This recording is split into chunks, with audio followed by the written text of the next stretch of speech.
The Quest 3 just launched today, so I wanted to find out everything that this headset's capable of. Let's find out. And just for any additional clarification, I did not get to test this early. This wasn't sent to me. I went and picked it up at the store like everyone else. Starting off with a light overview of the hardware, it has 2064 by 2208 resolution. It's got a new head strap design to try to redistribute weight better on your head.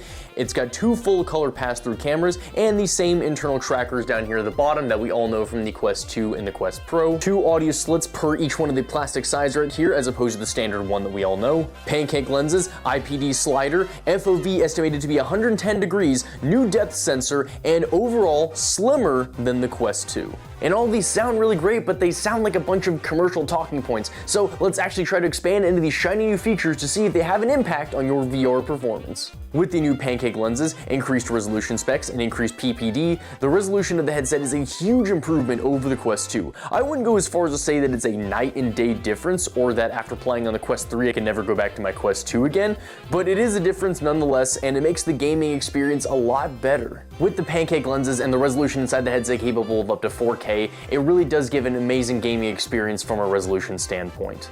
The Quest 3 is a lot slimmer, but everything in here is actually also more condensed, so it's more powerful while also being smaller. However, smaller does not mean lighter. This is actually around the same weight as the Quest 2, everything is just a lot more condensed. And with the Quest 3 head strap trying to push everything closer towards your face, it does give a much better gaming experience than other headsets that I've tried. Rather than having this big brick out in front of you, it just has a thin piece that actually has the gravity closer towards the center of your head. This is a great improvement for games that cause you to move your head around a lot. But if you use any good third-party head straps with your Quest headset, it really doesn't move around a whole lot. It kind of keeps it pretty snug. But for those of you that prefer to use the standard elastic strap, this might actually be a big improvement for you.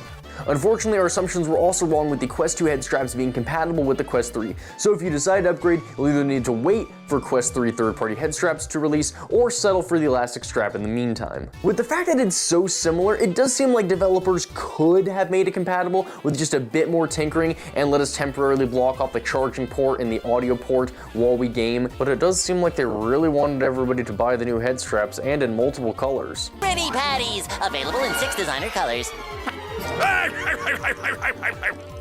Mr. Squidward, come look!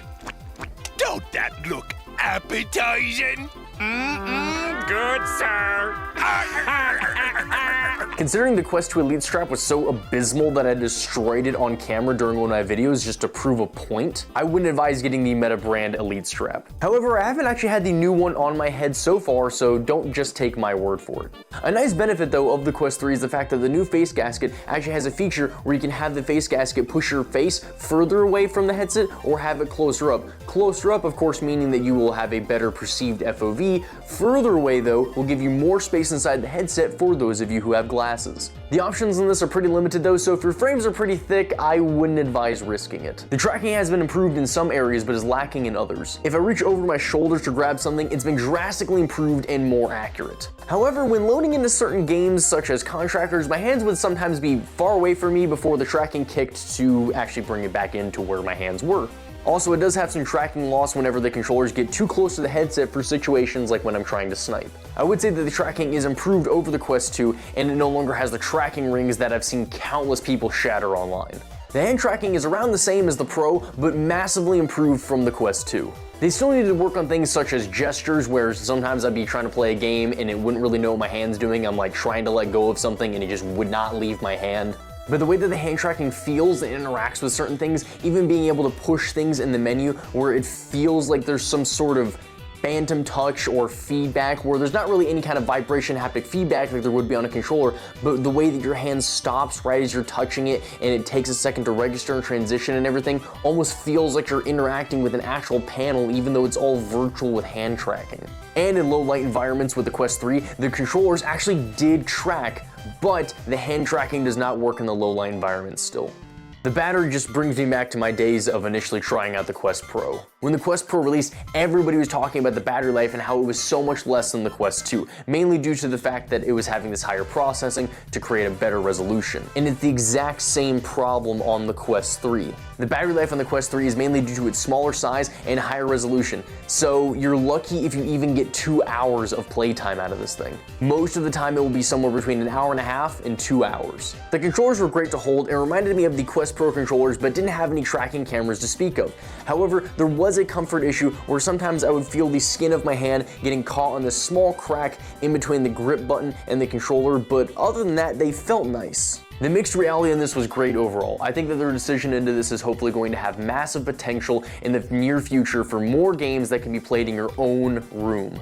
It is a massive improvement over the Quest 2 gray blob of a pass-through that we all know. And with their improved depth sensor, they can do two different things that are actually pretty cool. One is something that we've already seen with the Quest Pro, where you can actually mount virtual objects onto your real objects. So if you've got like a virtual poster, you can place it onto your real wall and it'll actually stay right there on your wall. And with the new Quest 3 room setup from the improved depth sensor and actually scan everything around your room, all you do is just look around your room and it will actually register where your walls are supposed to be, where the furniture is and everything, and it'll register all of that for you to be able to give you that mixed reality experience, but also help you set up your play space. It's not perfect though by any means. Most of the time I'm actually having issues with the play space in my area. I think that it's a great direction that they're going in, but it's not perfect yet by any means. But it is just so amazing to me to be able to actually play a tabletop game in virtual pass-through on a real table and have everything animate right in front of you. The FOV is going to be different depending on your IPD, or in other words, the field of view is going to be different depending on the distance between your eyes and how the lenses rest on them. There is 110 degrees horizontal and 96 degrees vertical FOV for the Quest 3.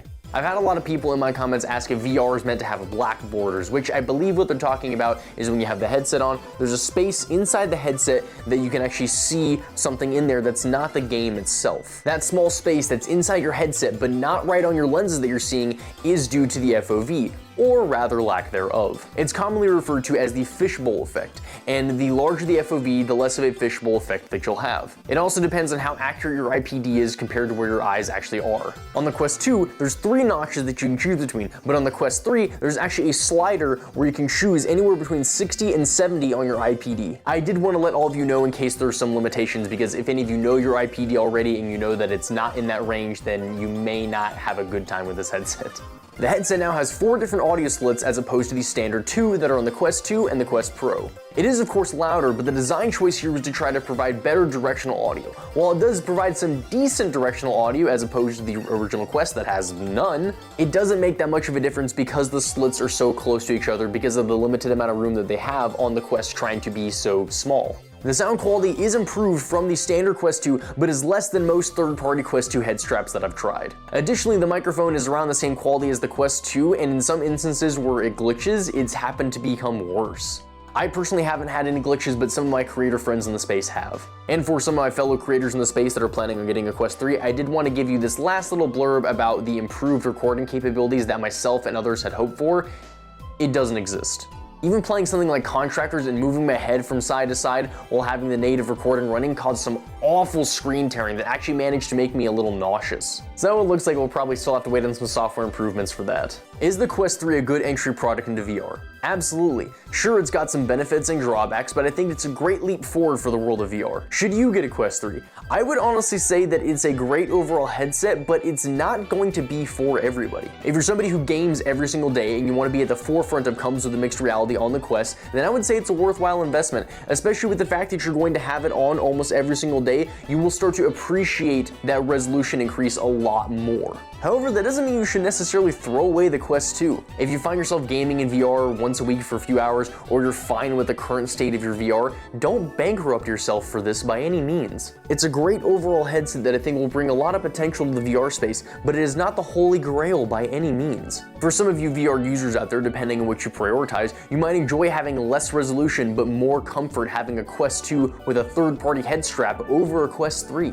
And with all the Quest 2s that are going to be competing on places like Facebook Marketplace and eBay, it's never been a better time to try out VR. I'll be having more videos coming very soon comparing the Quest 3 to the Quest 2, the Quest 3 to the Pro, hand tracking games, and mixed reality games.